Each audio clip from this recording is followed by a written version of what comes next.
Hello viewers, अस्सलाम वालेकुम।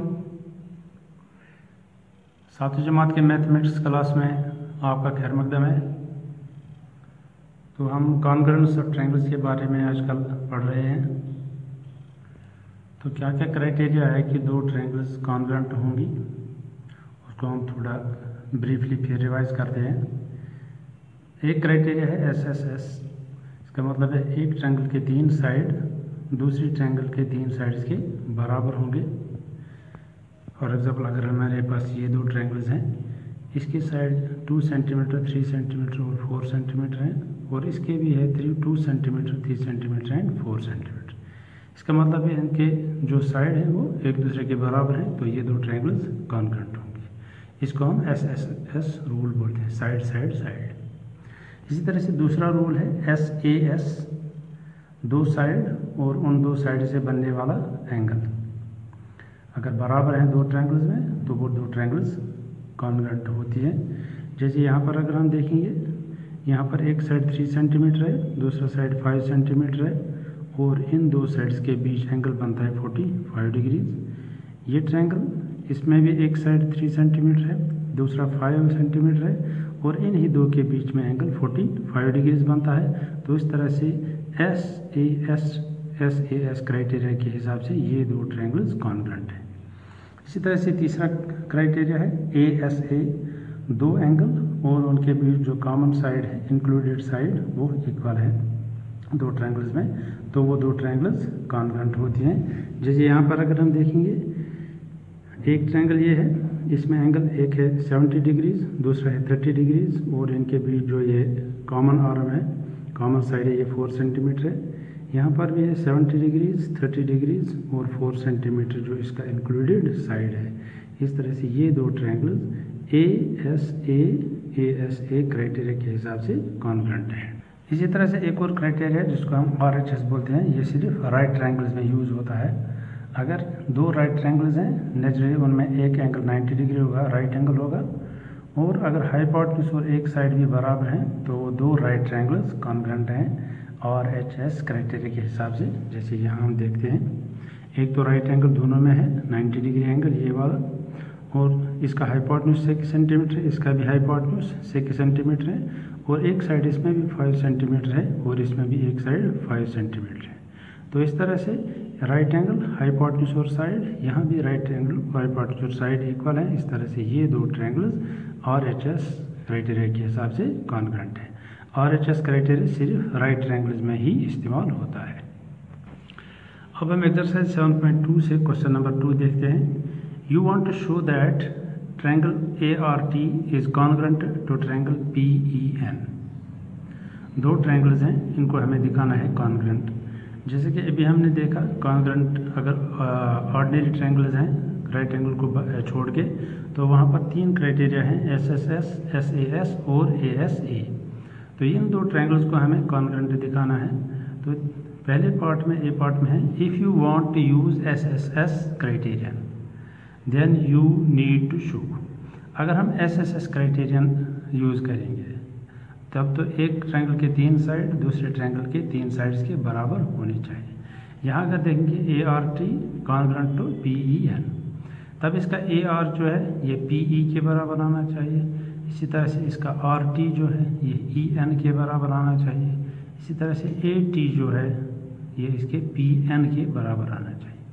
तो यहाँ हमें क्या बोलता है, you need to show that AR is equal to, यहाँ पर AR पहले दो वर्टेक्स हैं, तो यहाँ पर पहले दो क्या आते हैं, PE, तो AR is equal to PE। इस तरह से RT ये दूसरे दो वर्टेक्स हैं, तो यहाँ पर EN है, तो इस तरह से RT is equal to EN। फिर AT दिखाना है, AT किसके बराबर आना चाहिए, PN। AT यहाँ पर साइड के दो है, यहाँ पर साइड के दो PN है, तो AT is equal to PN। तो इस तरह से SSS क्राइटेरिया में AR is equal to PE, RT is equal to EN, इसी तरह से AT is equal to PN। B part है, if it is given that angle T is equal to angle N and you are to use SAS criterion. You need to have, हमें angle T और angle N यहाँ पर given है कि ये equal हैं, तो हमें SAS क्राइटेरिया यूज़ करना है। इसमें साइड दो और बीच उनके बीच एंगल होता है। एंगल तो वहीं से गिवन है, angle T is equal to angle N। यहाँ देखते हैं angle T is equal to angle N, ये वाला एंगल इसके बराबर है। तो T एंगल में कौन कौन से साइड आते हैं, एक RT और एक AT, यहाँ पर EN और यहाँ पर PN। तो RT जो है ये EN के बराबर होना चाहिए, इसी तरह से AT जो है ये PN के बराबर होना चाहिए। तो यहाँ लिखते हैं हम RT is equal to EN और PN जो है ये किसके बराबर होना चाहिए, AT के बराबर। फिर देखिए यहाँ पर एंगल T और एंगल N बराबर है, एंगल T का RT किसके बराबर होना चाहिए, EN के बराबर। इसी तरह से AT किसके बराबर होना चाहिए, PN के बराबर। RT is equal to EN and PN is equal to AT। अब C पार्ट है, if it is given that AT is equal to PN and you are to use ASA criterion, you need to have. यहाँ पर अगर AT PN के बराबर है और हमें ASA क्राइटेरिया यूज़ करना है, तो ये एंगल जो है ये इसी साइड के दो एंड्स पर बनता है। जो ये एंगल दो है ये इस साइड के दो एंड्स पर बनते हैं। एक एंगल एक साइड पर बनता है, दूसरा एंगल दूसरी साइड पर बनता है। तो यहाँ पर AT PN के बराबर है। यहाँ देखते हैं AT is equal to PN। तो नेचुरली एक एंगल A पर बनना चाहिए, दूसरा एंगल T पर बनना चाहिए। इसी तरह से यहाँ पर एक एंगल P पर बनना चाहिए, दूसरा एंगल N पर बनना चाहिए, क्योंकि ये दो जो है ये इक्वल दिखाए गए हैं। तो हमें क्या बताना है, दो एंगल कौन से हैं जो इसमें इक्वल है। एंगल A P के बराबर आना चाहिए और एंगल T N के बराबर आना चाहिए। तो हम क्या लिखेंगे, angle A is equal to angle P और दूसरा क्या आना चाहिए, angle T is equal to angle N।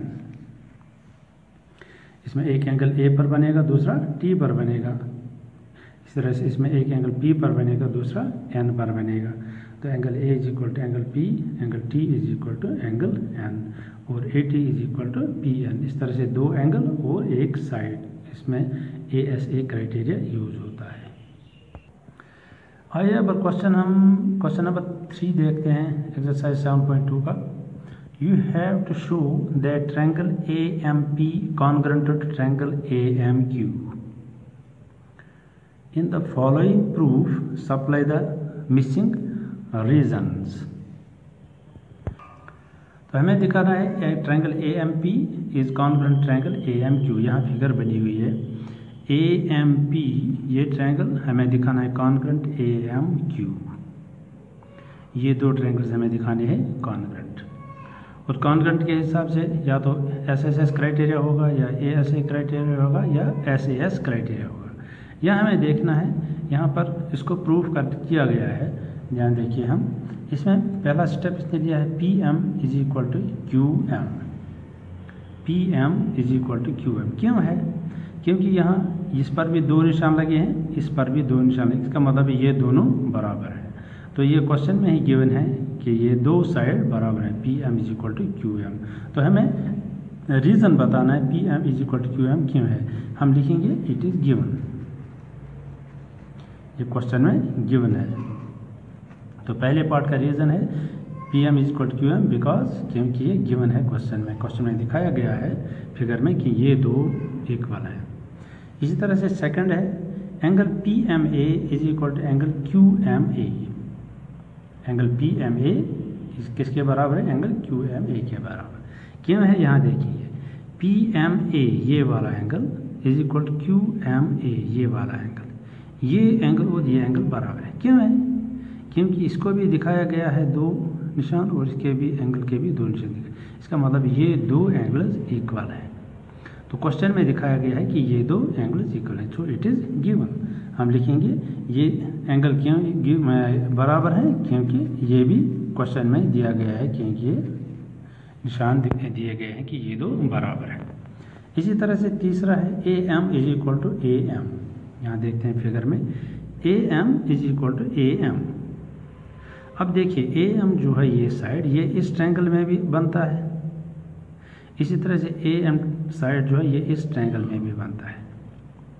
तो ये ए एम दोनों ट्रायंगल्स का साइड है, तो इसको हम लिखेंगे कॉमन है। ये इस ट्रायंगल का भी साइड है, ये ए एम इस ट्रायंगल का भी साइड है, तो इसको क्या लिखते हैं, ये कॉमन, ये बराबर है क्योंकि ये कॉमन है। थर्ड का रीज़न है इट इज़ कॉमन।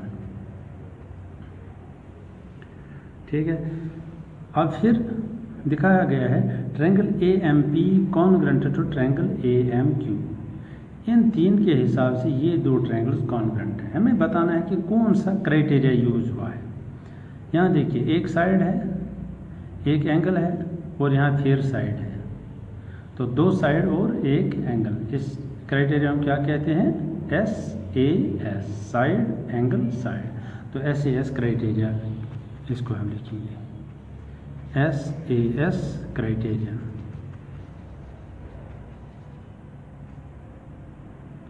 ठीक है, तो इस तरह से हमें भी जब कोई दो ट्रायंगल्स को कॉन्ग्रुएंट प्रूव करना होगा तो हमें ऐसे ही लिखना है। यहाँ पर साइड दो थे इक्वल, एंगल था इक्वल और ये साइड भी इक्वल थे, तो इसलिए हमने इनको लिखा कि ये कॉन्ग्रुएंट है by S A S rule.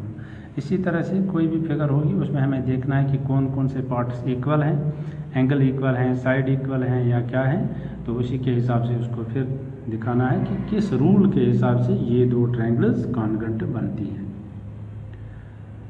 Question number 2 और 3 हमने आज के लेसन में किया, तो इनको आप ठीक तरह से रिवाइज कीजिए, अच्छी तरह से बार बार देखिए इनको, कहीं समझ ना आए तो फिर मुझसे पूछ सकते हैं आप। अगली क्लास तक के लिए इजाज़त दीजिए। Best of luck, thank you for watching.